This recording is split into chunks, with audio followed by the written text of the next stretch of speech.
బుధవారం జరగనున్న పశ్చిమ బెంగాల్ రెండో విడత ఎన్నికల అనంతరం కేంద్రంలోని బీజేపీ ప్రభుత్వం సాయంత్రం 5 గంటల తర్వాతనే పోలింగ్ ముగిసిన తర్వాత పెట్రోలు డీజిల్ పైన భారీ ఎత్తున ధరలు పెంచడానికి నిర్ణయించుకున్నది.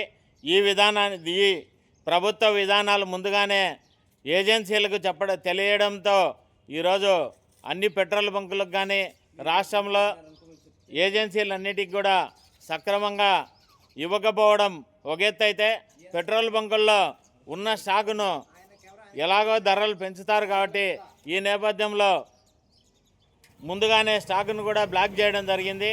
దీనివల్ల రాష్ట్ర ప్రభుత్వం కేంద్ర ప్రభుత్వాలు ఏమీ చేయలేని దౌర్భాగ్యపు స్థితిలో ఉన్నాయా, లేకపోతే ఈ బ్లాక్ చేయడం వెనుక ప్రభుత్వం కుట్ర దాగి ఉందో తెలియదు, కానీ వినియోగదారులు మాత్రం పూర్తిగా ఇబ్బందులు పడాల్సిన పరిస్థితి ఉంది. రాష్ట్రంలో ముఖ్యంగా ఇప్పుడు మనం చూస్తున్నది revenue welfare association petrol bunk. అది కలెక్టర్ ఆధ్వర్యంలో నిర్వహణ జరుగుతుంది.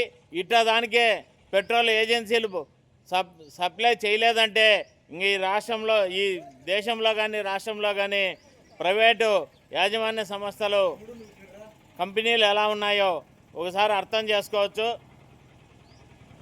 ప్రభుత్వం ఊరికే ప్రకటనల వరకే పరిమితం అవుతుంది తప్ప ప్రైవేటు వ్యక్తుల ప్రయోజనాల కోసమే ఈరోజు పనిచేసినట్లు కనపడుతుంది.